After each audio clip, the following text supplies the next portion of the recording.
আসসালামু আলাইকুম। কাছে দূরে যে যেখান থেকে দেখছেন আশা করছি সবাই ভালো আছেন। আলহামদুলিল্লাহ আমরাও ভালো আছি। আমি নীলাইটেল থেকে বলছি। প্রতিদিনের মতন আজকে একটা নতুন ভিডিও নিয়ে হাজির হয়ে গেছি আপনাদের মাঝে। যদি আজকের এই ভিডিওটা আপনাদের কাছে ভালো লাগে অবশ্যই লাইক কমেন্ট সাবস্ক্রাইব করে পাশে থেকে যাবেন। আর পাশে থাকা bell button all option press করে রাখবেন। যখনই আমি নতুন কোনো ভিডিও আপলোড করব তখন আপনাদের কাছে নোটিফিকেশনটা চলে যাবে। তো এই যে আজকে দুপুরে রান্না থেকে স্টার্ট করে করলাম, কারণ হচ্ছে এই যে দেখেন রান্নার একটু দেরি হয়ে গেছে আবদুল্লাহকে নিয়ে। আর জানেনই তো কতদিন ধরে বলছি, আমি ভিডিওতে প্রায় বলি যে আবদুল্লাহ লেট করে ঘুম আসে, আবার সকালেও ওঠে দেরি করে। তারপরে ওর সাথে তো আমিও ঘুম আসি দেরি করে, তারপর আবার আমারও উঠতে হয় দেরি করে, কারণ ঘুম না হলে আবার দেখা যায় অসুস্থ হয়ে গেলে তো সমস্যা। আর আমার এমনি তো একটু আর কি কাঁপায় আর কি, এমনি দুর্বল একটু শরীরটা, সেই জন্য ঘুমটা আর কি আমি একটু ওর সাথে ঘুমাই। ঘুম যতক্ষণ থাকে আমি ঘুম আসি, পরে উঠে যাই। আমি উঠলে আবার ও উঠে যায়। তো যাই হোক, একটু সমস্যা হয় ঘুম না আসতে পারলে, সেই জন্যই আর কি। তারপরে এই যে ঝটপট করে আসলাম, আসার পরে ফ্রোজেন করলা ছিল, করলা নামিয়ে রেখেছিলাম, সেগুলো এই যে বরফ ছুটে গিয়েছে। তারপরে আলুগুলো কেটে নিয়েছি, আলু দেবো আর কি করলার সাথে।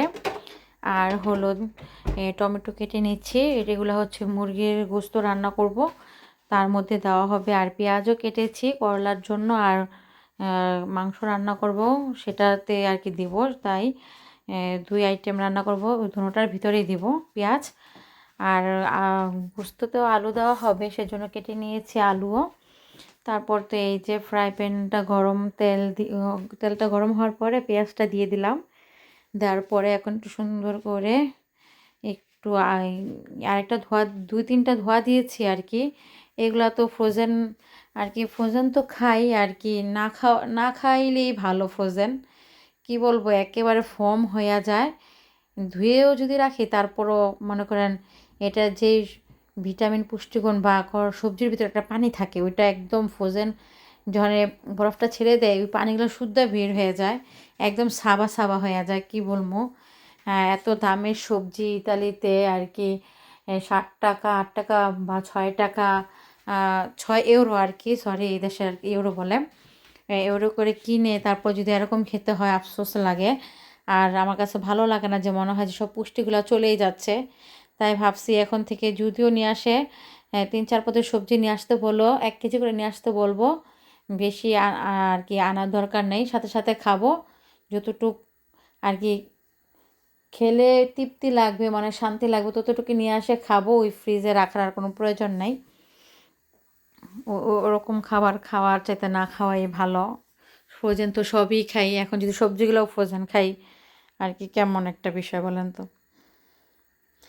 তারপরে এই যে রান্না করতে করতে ক্লান্ত যখন হয়ে যায় তখন এটাতে গুলিয়ে নেই, ট্যাঙের মতো এদেশে আছে। খারাপ না, ভালোই, খেলে একটু ভালো লাগে। আর সকালে তো এই যে ঝটপট করে রান্না করতে আসে, আবদুল্লাহকে খাওয়ানোটা মোস্ট ইম্পর্ট্যান্ট। ওকে খাওয়াতে পারলে আমার মনে করেন একদম শান্তি। আর আমি খাই না, আমি মনে করি যে তাড়াতাড়ি ঝটপট করে রান্না বাড়া কাজটা শেষ করে ফেলি। খাওয়ার সময় পাই না, হালকা পাতলা একটু ফল মুখে দিই বা এটা সেটা মুখে দিই বেশি ক্ষুধা লেগে গেলে। তারপরে এই যে ঝটপট করে রান্না করে আবার যে মাঝে সাথে এগুলাই খাই, বা আবদুল্লাহও 2-3 চামচ খায়, এটিতেই হয়ে যায়। আর এই যে এখানে দেখলেন এই তো পেঁয়াজটা ভাজার পরে আদা রসুন বাটা, হলুদ মরিচ ধনিয়া লবণ আর হলো দারচিনি এলাচি তেজপাতা দিয়ে মশলাটা সুন্দর করে কষিয়ে নিয়েছি। তারপরে এর মধ্যে আজকে আর চিকেনটা ভাজবো না, ঝটপট করে রান্না করে নিচ্ছি এভাবেই। এই যে দেখেন এখন সুন্দরভাবে মশলাটার সাথে একদম কষিয়ে নেব।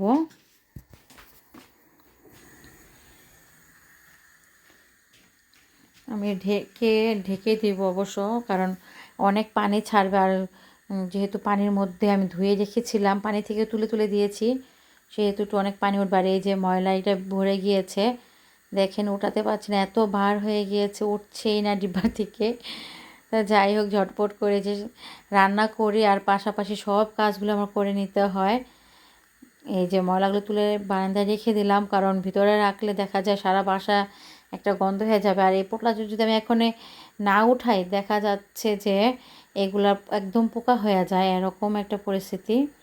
আর এই যে জ্বালানি ব্যক্তি একবার টয়লেটে যাবে, টয়লেট করবে, আবার বলে যে করব। তারপরে যে ডিম খাওয়াতে নিয়েছিলাম, দেরি করে ওঠে কি কি রেখে কি খাওয়াবো, তারপর ডিম খাওয়াচ্ছিলাম। ডিম মাশাআল্লাহ আলহামদুলিল্লাহ আজকে খেয়েছিল। তারপরে আবার আমি একটু নিয়েছিলাম ডিম। তো আমার ডিমটা দেখে বলতেছে ও কুসুম, তো আমি সাধলাম, ও নিল। নেওয়ার পরে একদম বমি করে সব শেষ। আগে পরে যা খেয়েছিল সব ফেলে দিয়েছে। তারপর কী করবো, 12টার দিকে যে গোসল করে দিয়েছি। আর এই যে এখানে বসে আছে, জুস খায় না, এটার মধ্যে কিন্তু সম্পূর্ণ ভরা। সবাইকে সালাম দিচ্ছে, আসসালামু আলাইকুম কুম। দুষ্টু। আর এখানেই বসে থাকবে, আসে না যে খেলা করি গাই করি, না, এখানেই বসে থাকবে। ও একা একার কাছে ভালো লাগে না, এখানেই বসে থাকবে। আমি কি করি না করি ওইগুলাই দেখবে। গোসল টোসল করিয়ে, আর যেহেতু আমাদের এখানে ঠান্ডা পড়ে গিয়েছে, ভারী পোশাক পরে দিয়েছি। এই গেঞ্জির নিচে তুলা তুলা সিস্টেম আছে ওরকম, ওইটা পরে দিয়েছি। প্যান্টটা ওই রকম, তারপর মোজা পরে দিয়েছি।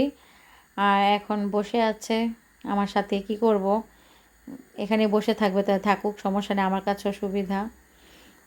আমার সাথে কথা বলতেছে আর করছে, আর আমি রান্না করছি দেখছে। আর বলে তুমি কি রান্না করো, তো ঘ্রাণ একটু দেখাও আমাকে, একটু দেখাও, আবার একটু দেখাতে হয় আর কি, দেখালে একটু খুশি হয় ও। আমি এটা আবার বলে অনেক সুন্দর করে। তো যাই হোক, এই যে চুলাটা বেশি নষ্ট হয়নি বড় পাতিলা রান্না করার ফলে, আর অর্ধেক একটু তারপরেও মুছেছি। আর এই তো একটু গরম রান্না করছি, এখনও মুছাই হয়নি। তো এই যে জুস খাওয়া শেষ ওনার। এই যে এখন নিয়ে আসছে সাইকেল, সাইকেল চালাবে এখন। আর এই যে এগুলা রান্না করতে করতে পরিষ্কার করলেও দেখা যায় কি, রান্না চুলার মধ্যে থাকলে আবার ওইগুলা লাড়াচাড়া করলে আবার ছিটা যায়। কি করার, ডবল ডবল তাড়াহুড়ার কাজ, তাড়াতাড়ি করতে চাইলেও তাড়াতাড়ি হয় না, হলেও আবার করতে হয়, এরকম অবস্থা। আর এই যে আমাদের এখানে আবহাওয়া খুবই খারাপ, বৃষ্টি হচ্ছে, সাথে প্রচণ্ড ঠান্ডা পড়ে গিয়েছে আমাদের এখানে।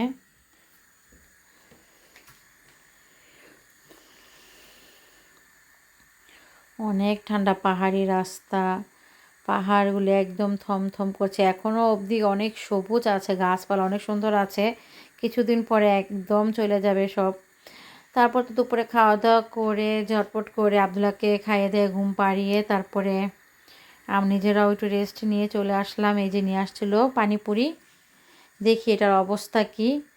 আর এই যে আবদুল্লাহ বাবা আছে, বলতেছিল যে দেখো এটার ভিতরে কি অবস্থা। তারপর আমি দেখছিলাম, তো আমার দেখি প্যাকেট দেখি পছন্দ হয় না। আর আমি জানি ফ্রোজেন এটা কেমন হবে, ভালো হবে না।